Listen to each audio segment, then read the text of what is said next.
Morning. Morning. You as tired as I am? Yeah, I'm pretty tired.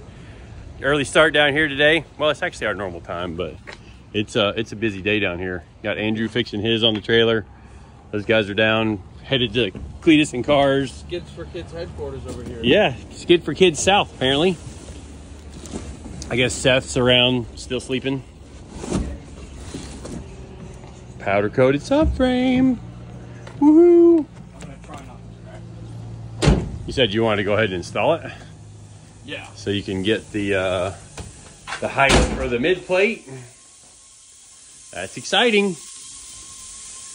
Exciting stuff. And Will's back in today. So he's gonna be doing some body work on the firewall because I didn't get to it last night. And then hopefully we are doing some painting. Possibly today.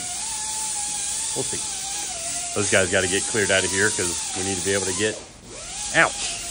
I could also just measure.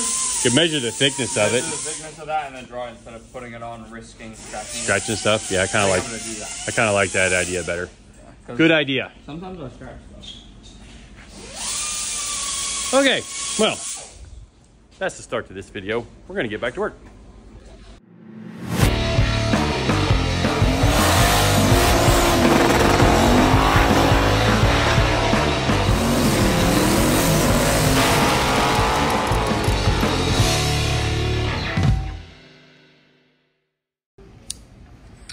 Ooh, powder coated stuff. So, passenger side seat back brace, passenger side floor base with seat belt clip-ins all integrated into the mount. It's pretty nice. Pretty nice, Edward. I did a good job, thanks. You did that. That was you. I did do that. And that was incredibly complicated. All for the reason of being able to remove it completely instead of building permanent mounts into the car. Yeah. What was there, like a day in fabricating that plus? Yeah. Day and a half? Yeah. Just like welding all the little ones, and like I don't fabricate everything and tack it and then weld it all. Yeah. Like I'll build one section of it and then fully weld it out, then build another section and fully weld it out because, you know, things move and stuff. And Yep. Yeah, I remember it being a fight. So, yeah. So the seat bolts to these tabs, and I believe these are accessible with the seat bolted to it, right? Yeah. Yeah. So yeah, you can get it. You can do it either way. Cool. So, and then the belts and everything stay with it, and then the crotch belt goes around this bar. I think it goes around these. This bar. Yep. And then the shoulder belts for the passenger seat will go to that bar because that's plenty of support for the shoulder belts.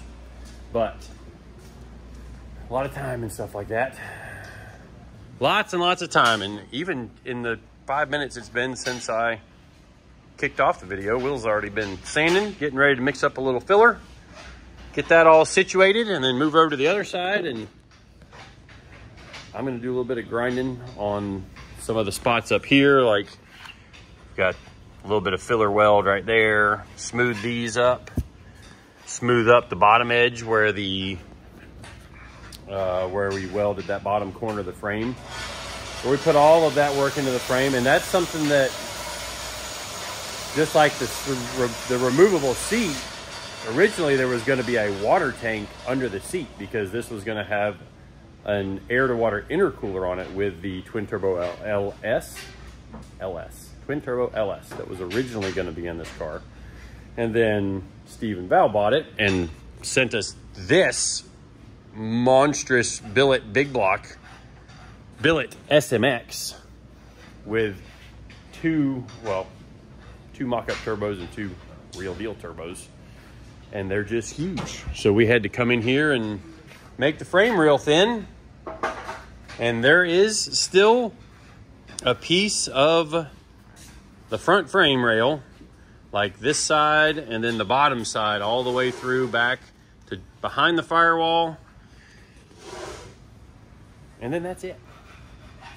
And I caught a little grief from a few people on why these are here and why they look the way they do. And like I mentioned in an earlier video, these are still in the exact same relationship to the rear frame rails because we built a jig to go up and support this while we cut out all of the front frame rail. Originally, we thought that's what we needed for the rules we were originally building the car to fit in with the small block twin turbo LS, and now things have escalated. So maybe could have cut all that off, but the car does have the ability to fit in a few more classes now because of those being in there.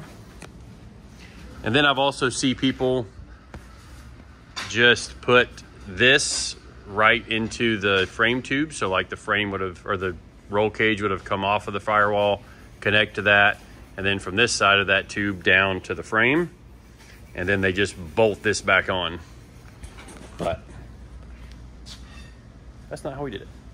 So anyways, I'm gonna set up time lapse. We're all gonna be working away, and at the end of the day, we'll have a lot to show.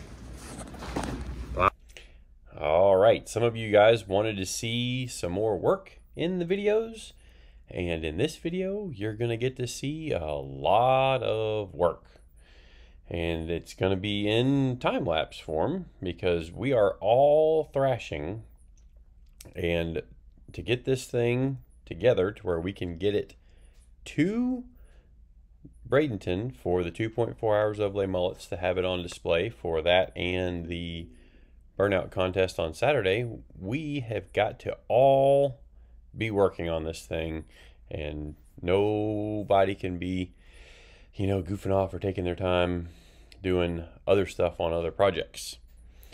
So you can see Eddie is cutting up the mid plate, and we had it fit on the top side, and then he's having to open up the starter hole because I guess Steve moved the starter away from the center line of the crankshaft, at least different than where a normal small block, big block Chevrolet is, because the motor plate came with a hole for the starter and it wasn't going to fit. So you'll also notice that we cut a large hole into the mid plate there, and that is so the engine can be removed while the mid plate stays bolted into the car. So that's a nice feature, because if you leave the mid plate with the small hole in it, there's no way to remove the engine without taking the transmission and the mid plate with it. So takes quite a bit extra work to go ahead and trim that out. And you'll see when he puts it back in that top angle for the top hole on the chassis, like we kind of made the center of the mid plate come up and hit that little hole in the top. And I designed it with him. We both talked about it. We were like, yeah, this ought to look pretty good. Well, when we put it in the car, we didn't like the way it looked. So our buddy Grant, who has the Corvette and the NC Miata, he has a 3D scanner. So we are actually going to 3D scan the motor plate that we made, and then we are going to make some changes to it, and then probably call up Send Cut Send, see if we can get another motor plate made, or a mid plate made, and then Steve will have the file for it, and we will send it to him because it's going to get run with the motor plate that's currently in the thing. But it's kind of nice to have a CAD file for your mid plate or any piece of the car, because if you ever want to get a new one, just hop online and order one up and you're good to go. So while Eddie's messing with that, Will and I are working on smoothing out the frame rails, which you can't really see too well. You see us pop in and out of frame every now and then, here and there, where we are working on the pieces of the frame rails to smooth them out, and the body, you know, the corners of the firewall, to get them ready for paint, hopefully later this afternoon.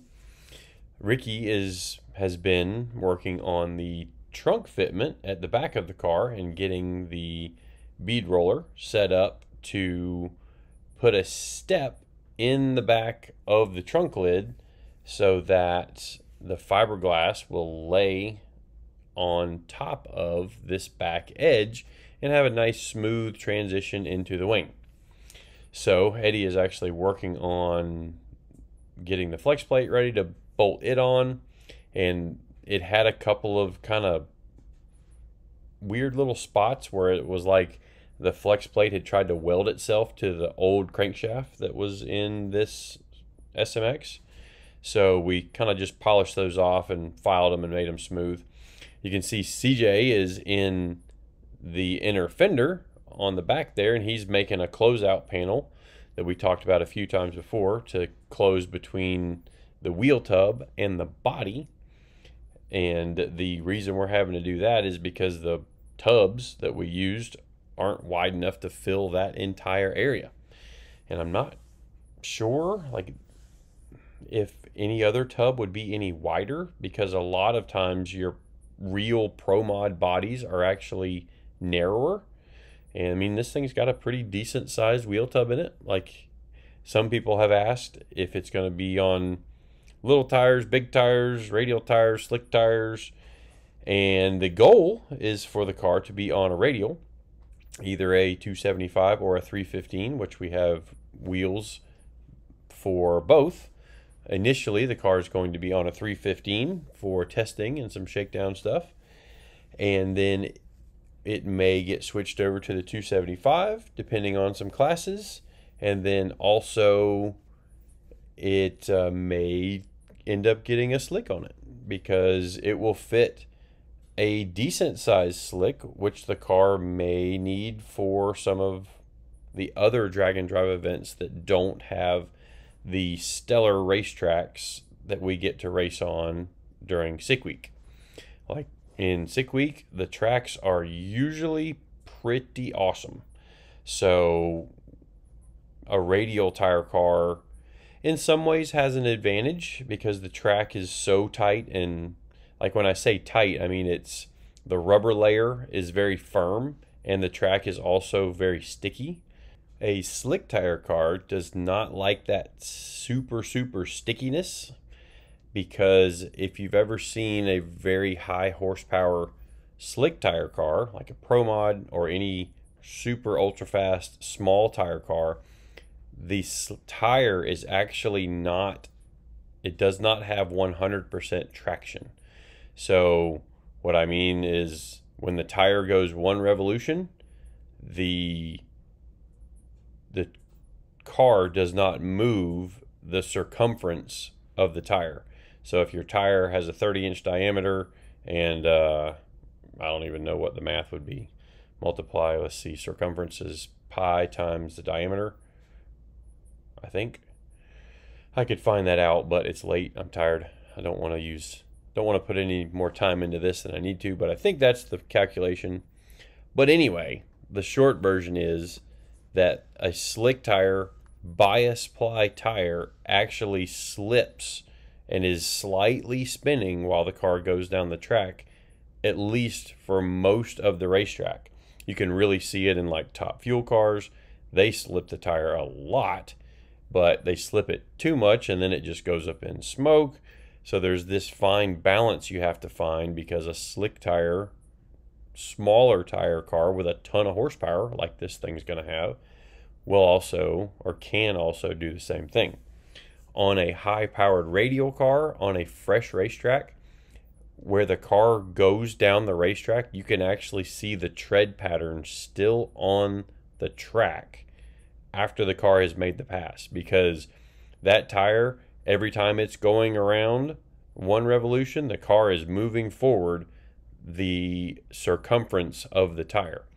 Now, that's one reason why a radial tire car, if it stays hooked up, the radial tire will be faster than a slick tire. Now, a radial tire is more picky, because if the radial tire does start to spin, typically you're not going to recover it.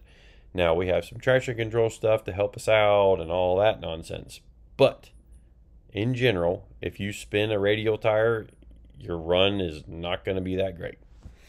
So, enough yammering on about that.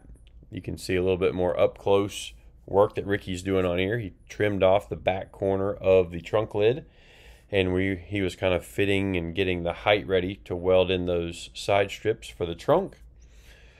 And then Will and I are still working on the front. Eddie's working on, I forget what, under the car at this particular point in time. Oh, we were hanging the transmission up so that we wouldn't have to take it out of the car while we took it outside to paint it. So Will and I are actually taping up the powder coated part of the frame rail now, because we don't want to get paint on the powder coat. And unfortunately, the paint got burned right up to that powder coated bar because of us having to modify it to fit the turbos. And you know, sometimes that's just how things go when projects change direction. And I think earlier in another video, some people were, you know, saying that the ratchet straps holding the engine up in the front were scary, but these ratchet straps are rated for several thousand pounds, and we usually put 2 on to hold up an engine, so we are double redundant with our safety, and the ratchet straps are more than enough to hold up the engine because it never even budged the whole time. So we're using a ratchet strap to hold up the transmission, and it's going to work out great. So you'll see me half laying down doing some welding because I realized I forgot to weld the upper shock mount on the bottom side of the strut cup there. So I ended up, you know, cranking up the welder and laying on this kind of adjustable creeper we got. And it's a little weird to get used to, but there's times when it comes in really handy, like right now. So it kind of looks like a bunch of bees buzzing around this thing because that's kind of what's going on. There's literally 5 of us working on the car. 1, 2, 3, no. Yeah, 1, 2, 3, 4. Yeah, 5 of us. And there's a lot happening. And by the time we get the thing to the racetrack, and possibly even by the end of this video, things are going to look quite a bit different. And it's just part of building these cars where there's times where you put stuff in, you take it back out. You put stuff in, you take it back out. Just like when this video first started, or at least when this day first started, it had an engine in the car. And before I got to the shop, Eddie had taken 5 minutes to take the engine out of the car. I was down at the powder coat shop picking up all the powder coated stuff. And he literally just popped the engine out. He had all of, I think 10 bolts holding it in because we only had 4 in the transmission and then the front 6. And that's all it took to get the engine out. And we try to build stuff so that it's very easy to work on, just because, you know, it's no fun working on a car that's tough to work on. Now, granted, there's some combinations like a big block twin turbo car in a stock-ish length front firewall and frame rail and all that other stuff and front nose. It gets a little tough to fit everything where we need to fit it. So some parts are going to be a little bit tougher to work on. But you can see now we've rolled the thing outside and shooting a coat of primer on it. And we picked some black primer that's a 2-part epoxy. The stuff's like $35 a can. So you might thumb your nose at us for using a rattle can, but it's a really, really good rattle can. All right, yeah. Well, after a morning of all of us thrashing on the car, we rolled her outside. And it's windy. And it's windy and looking like rain. So, welcome to Florida. Dang it.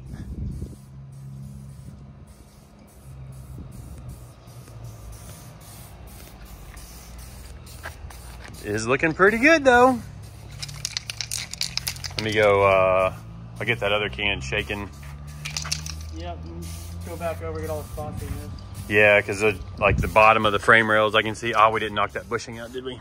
Oh well. The what? The little steering bushing, but no, yeah, if we have to knock it out. Yeah, is this thing supposed to be flat? I don't know. It's primer. This stuff is super flat. Remember it on the Nova?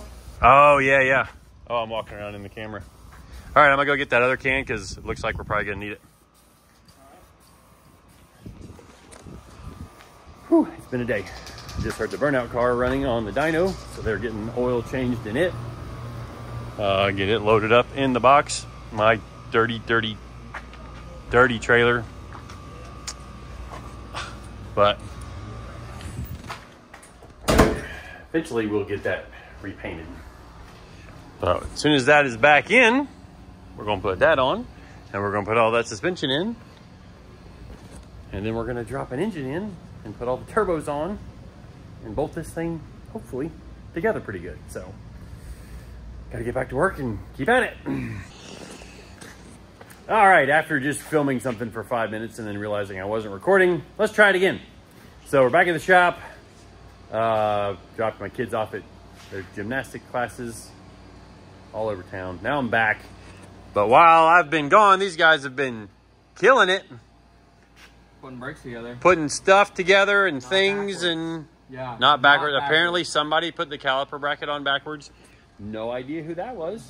No idea who that was, but it might have been me, maybe. I really blame Eddie because it's always Eddie's fault. Not my fault. Eddie's fixing it. Okay. TBM brakes, TRZ billet spindles. Yeah, AFCO 4-ways. Oh, no, those are 2-ways. Those are just compression and rebound. The 4-ways are on the back. Oh, these are the poor people shocks. Those are not poor people shocks. Those are good struts. AFCO big guns. Actually, one of my favorite parts about my job is playing with parts that I can't afford. It makes me feel like I can. Wow. Look at all the powder coated stuff. Yeah. It's pretty. I got most of it assembled. Well, I did this. You pressed 2 ball joints in. Arguably the hardest part. Yeah. You're right. Yeah, especially because you had to come up with a way to do it without scratching the powder coat, which I saw some custom wood. The wood did brackets. not work. Oh, it didn't? It split the wood? It pressed the wood instead of the ball joint. Oh, that makes sense. Well, anyways, also while I was gone, Will resanded the firewall after we put the primer on it. So my job now is to go out and blast some paint on this thing, and hopefully it all works. I've got a bunch of lights out there because it went and got dark, and of course after we shot the primer on it, it started sprinkling. Yeah, that was less than ideal. So to make sure the paint cured, we actually kind of heated it up with some torches and talked to the people we got the paint from, the primer, and they said if it sands and doesn't gum up the sandpaper, you're good. As long as it turns to powder as you're sanding it, then you're good. I know that much. At least I can ask people about painting stuff, but as far as being like a real painter, no shot. Now the burnout car came out pretty good, but we'll just say we got, beginner's luck on that one. So I'm gonna leave these guys in here for that. We got the bay kind of cleaned up while the car was out because it was messy, dusty, dirty. And like I said, I'm gonna mix up some paint, set the time lapse going, and get the painting. And I have an hour and 15 minutes before I have to buzz back out of here to go pick up all my kids. And then tomorrow, which is actually today, real time, Taylor, Ray, and I will be racing in the 2.4 hours of Les Mullets, as well as Steve and Tom and Jeremy McGrath and Travis Pastrana and Ronnie Renner and Noah Gregson and Greg Biffle and Brad DeBerti and JH and Cletus and James and George and all the crew. So Cleet picked us to finish second. And I guess I can't fly under the radar anymore. Like, I've performed well enough at enough of these things, and I don't know what it is. Like, I get in these race cars 3 times a year, 4 times a year, and I end up at the front. Like, I literally have not been in a race car except for Soccer Mom since the last Crown Vic race. No road racing, no other circle track racing, no Ranger racing, no nothing.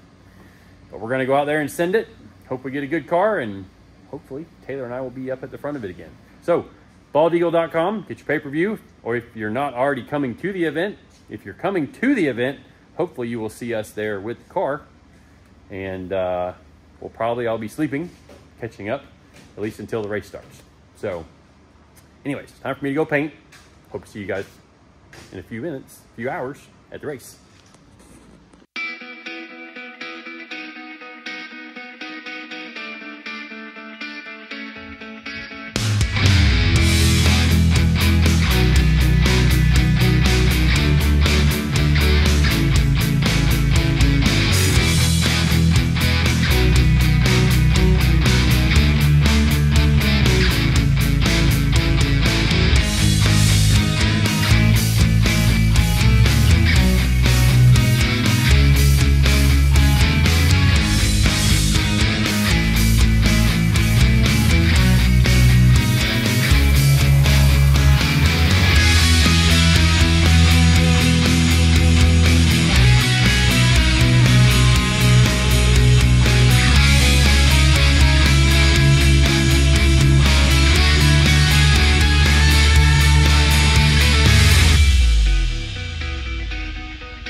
How's your pizza?